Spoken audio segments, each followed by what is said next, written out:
Hi guys. Hi guys, welcome back po sa ating channel. Kumusta po kayong lahat? I hope you all are doing well. Today po at may another topic po tayo. Wait lang po. Nasaan na yung ating inihandang article?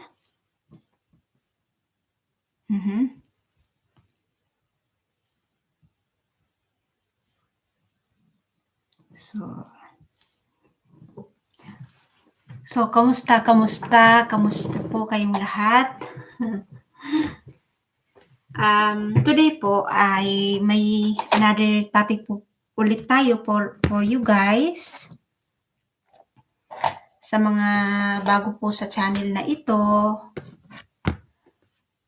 please watch the video po at maaring may matutunan po tayo dito. Guys, marami pong nangyayari sa ating paligid na hindi tayo aware. At saka lang tayo nagkakaroon ng awareness kapag medyo damage has been done. May mga ganun eh. So yun po, ang topic po natin na tinutukoy ko ay tungkol pa rin po sa narcissism or narcissistic personality disorder, narcissistic abuse, at yun po. So, pamagat po ng ating topic ngayong araw ay pathological narcissism, a qualitative study. So, guys, sana po may matutunan tayo sa article na babasahin natin ngayon. Sad to say, hindi po lahat ay may awareness sa ganitong karamdaman o kaya karamdaman ng, alam niyo yun, hindi tayo aware na may mga ganitong tao sa paligid natin. Oh my God, they are everywhere. So, knowledge is power po. At aralin po natin ang mga ito. Wala naman pong mawawala sa atin. At for our safety na rin po. Because totoo po na knowledge is power. Huwag po tayong maging naive kasi hindi po madali ang aftermath ng narcissistic abuse. So, research into the personality trait of narcissism have advanced further understanding of pathological concomitants of grandiosity, vulnerability, and interpersonal antagonism. Recent research has established some of the interpersonal impacts on others from being in a close relationship with someone having such traits of pathological narcissism. But no qualitative studies exist. Individuals with pathological narcissism express many of their difficulties of identity and emotion regulation within the context of significant interpersonal relationship. Thus, studying these impacts on others is warranted. So, without a further ado po, so method, we ask the relatives of people high in the narcissistic traits indexed by scoring above a cut of narcissism screening measure to describe the relationship. Romantic partners is 52%. Marami po. Former romantic partners, family members, 21%. Participants were asked to describe the relative and their interaction with them. Verbatim response were thematically analyzed. Result, Participants describe grandiosity in their relative requiring, pay attention guys, ganito po ang ugali ng mga taong may narcissist.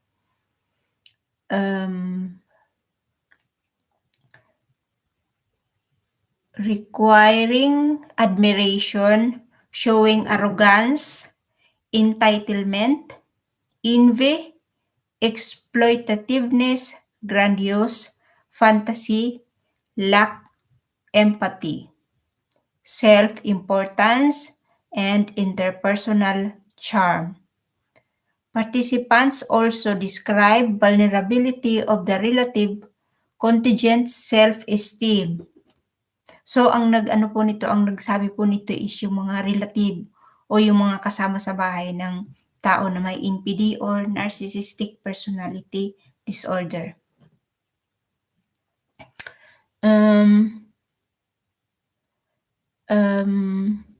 Participant also describe vulnerability of the relative, contingent self-esteem, hypersensitivity and insecurity, affective instability, emptiness, rage, devaluation, hiding the self and victimhood.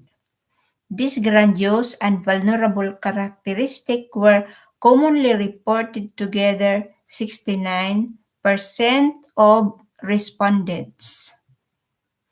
Participants also describe perfectionistic, vengeful, antisocial, and suspicious paranoid features.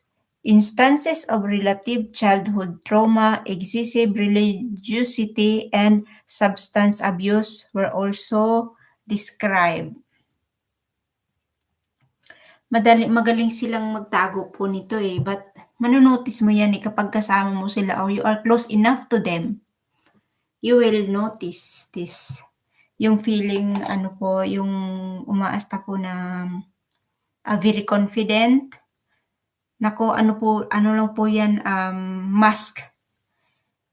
Deep inside, they are hiding their, yung insecurity po nila. At hindi kasi sila nagpapakatotoo. They are masking alam mo yung tinatakpan nila. And the sad truth is, ginagamit nila po yung ibang tao. Alam niyo yun? Ginagamit nila yung mga tao sa paligid nila. At ang masama pa doon, gusto nila is hangaan sila doon sa kanilang self-inflated ego. Self-inflated self-importance.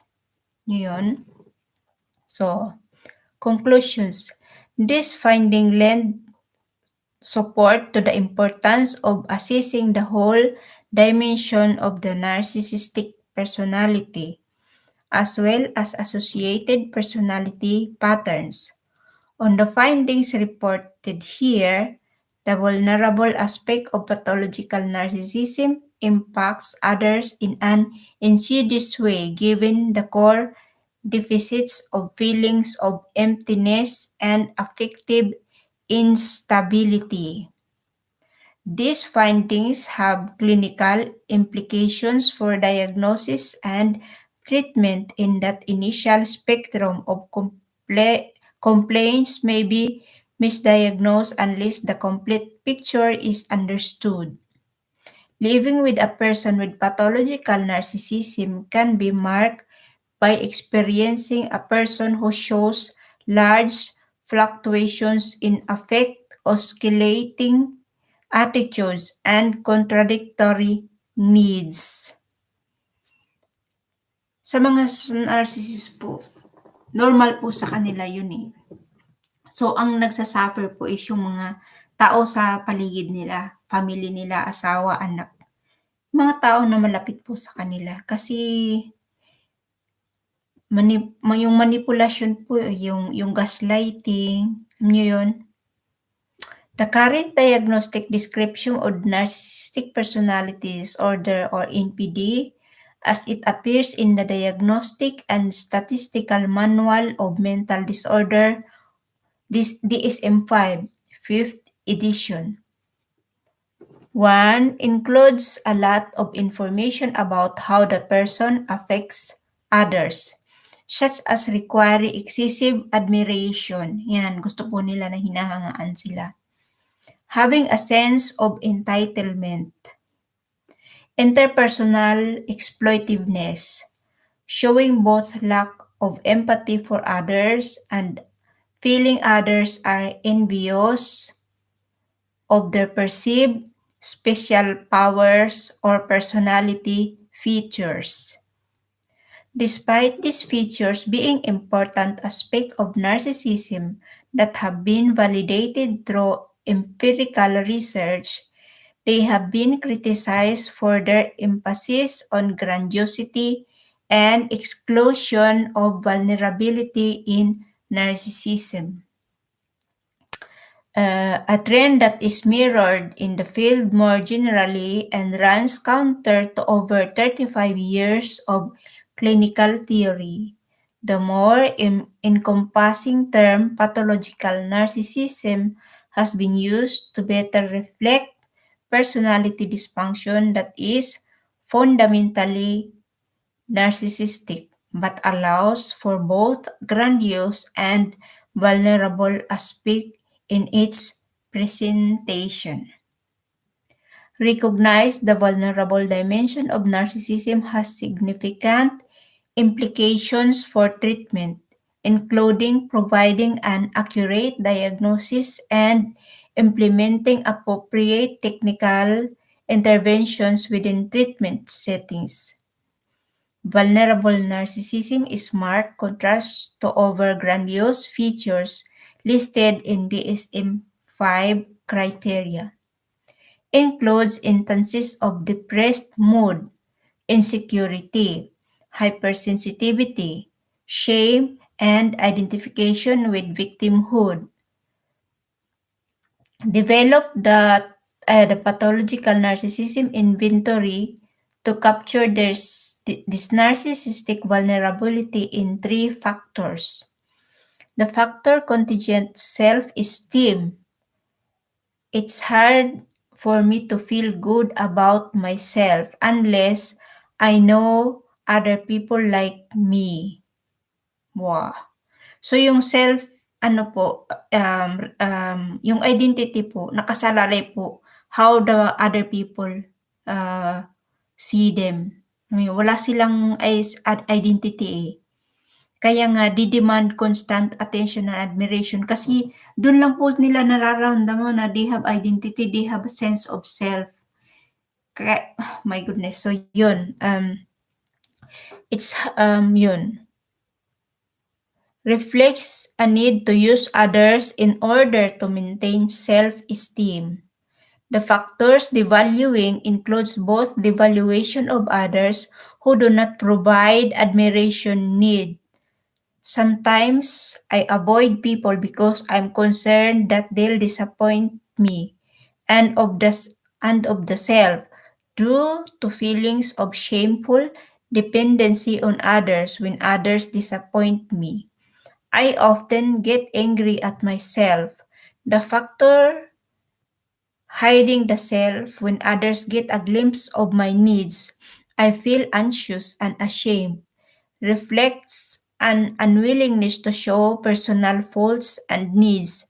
This factor may involve a literal physical withdrawal and isolation, but may also include a subtler emotional or physical withdrawal due to feelings of inadequacy and shame, which may result the development of an impostor or inauthentic false self, and which may also include a disavowal of emotions, becoming emotionally empty or cold.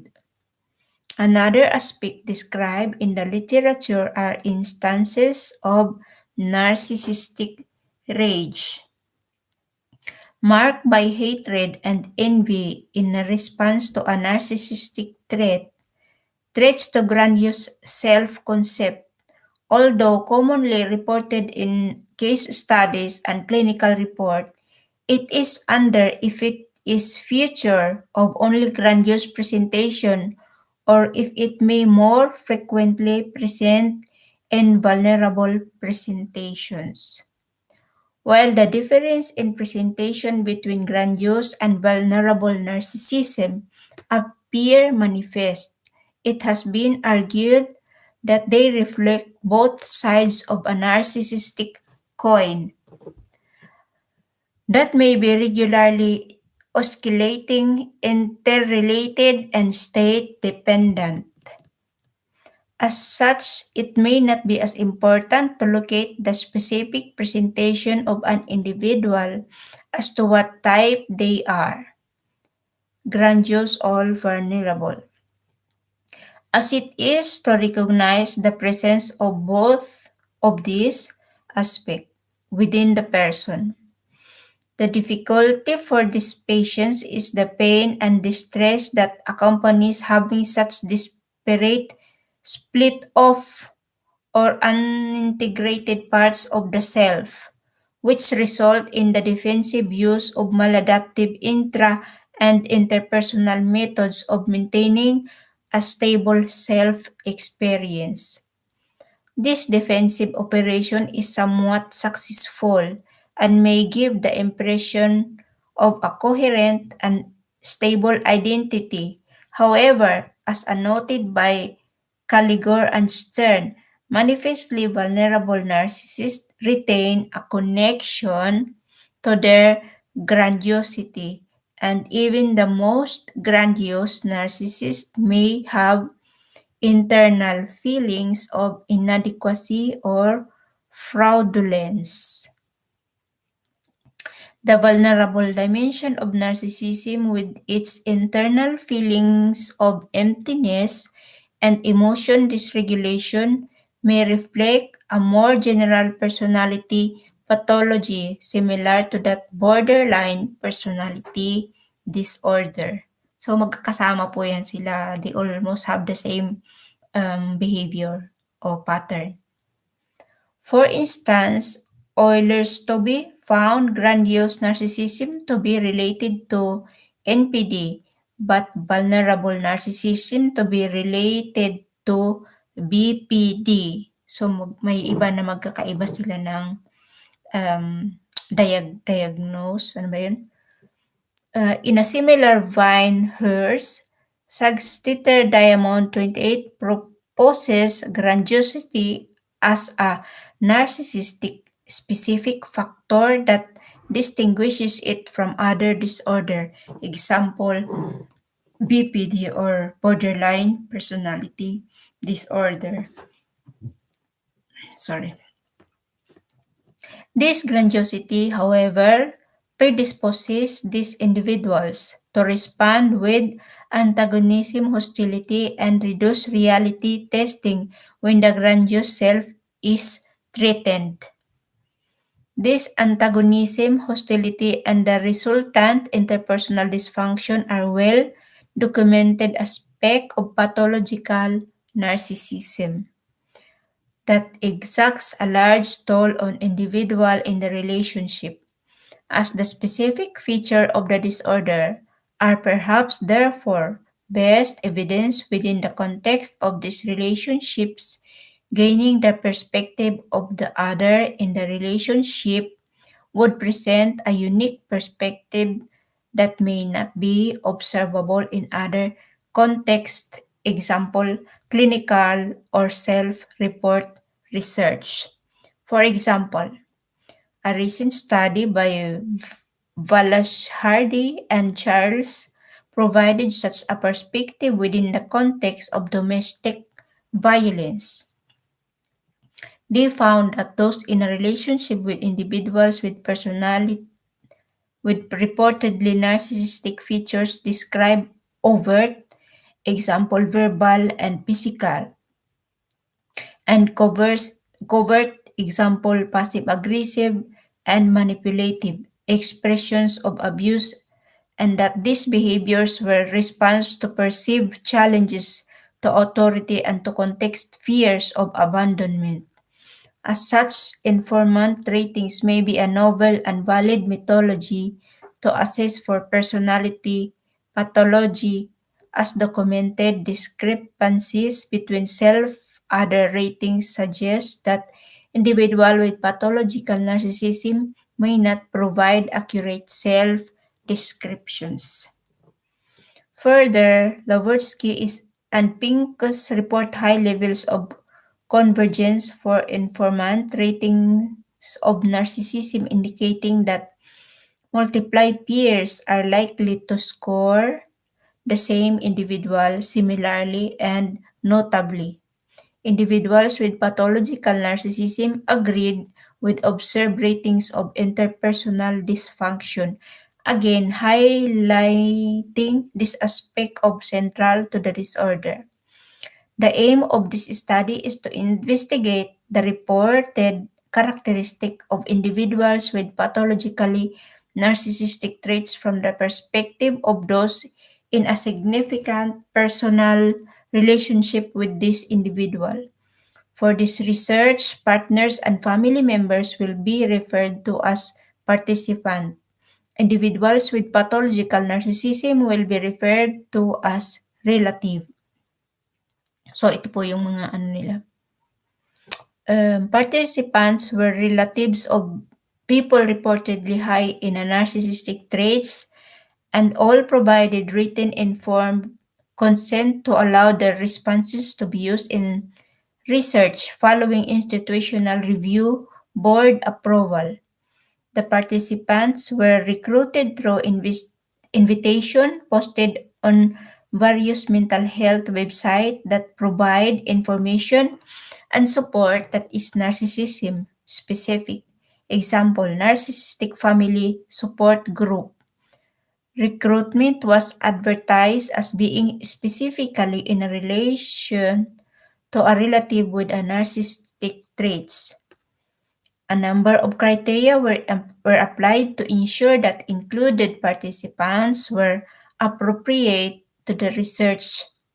First, participant had to identify as having a significant personal relationship with their relative. Second, participant had to complete mandatory question as part of the survey. Mandatory question included basic demographic information, age, gender, relationship type, and answers to qualitative questions under investigation. Non-mandatory questions included questions such as certain demographic questions, example, occupation, and questions pertaining to their own support seeking. Third, the relative had to have cumulative score of 36 consistent with previous methodology. Above on narcissism screening measure described in measures section informed by participants. A total of 2,219 participants consented to participate in the survey.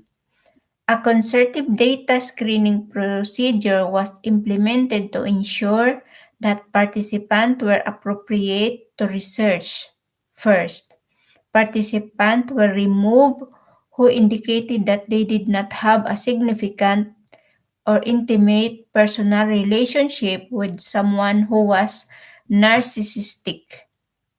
Kasi guys, yung mga tao po na malapit, kamag-anak, asawa, anak, close friend, or kasama nyo sa bahay, sila kasi ang madalas na nakakakita. So, nanonotice nila yung pattern, yung behavior again and again. Kaya nga sila yung pinili na mag-participate sa survey na ito kasi narcissist po, they don't show you the real them. Pag nasa outside sila, they are angels, but they are different inside, behind closed doors. They are different. So, yun. Saan na ba tayo? Yeah. Second, participants who click on the link to begin the survey but drop out within the first 5 questions were deemed non-serious and were removed.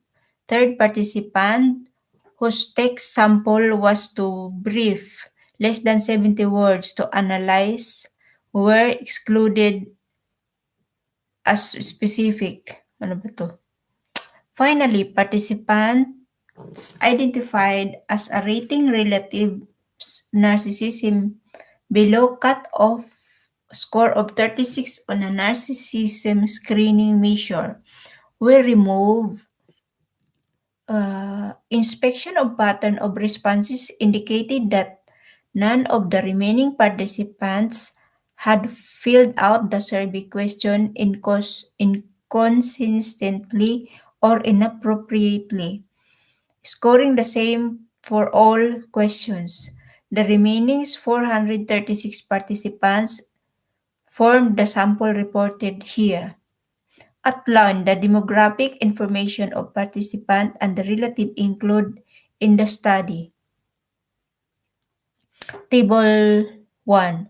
Demographics for participants, partners and family, and their relatives. People high pathological narcissism is equals 436. Sinala nila yung participants. Participants were also asked to report on the diagnosis that their relative had received. These diagnoses were specified as being delivered by a mental health professional and not the participants' own speculation. The majority of participants either stated that the relative has not received a formal diagnosis or that they did not know is 284. A total of 152 participants stated that the relative had received on a official diagnosis from a mental health professional.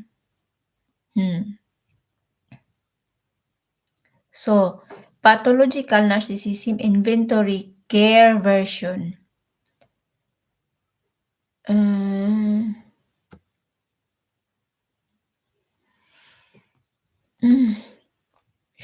Uh, Sean Leber developed a short version of the pathological narcissism inventory as a 12-item measure consisting of the 12 best performing items for grandiosity and vulnerabilities composites.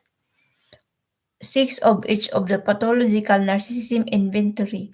This measure was adapted into a care version in current research consistent with previous methodology by challenging all self-referential terms to refer to the relative. The scale operates on a Likert scale from 0, not all like my relative, to 5, very much like my relative. By summing participants' response to a total score of 36 indicates that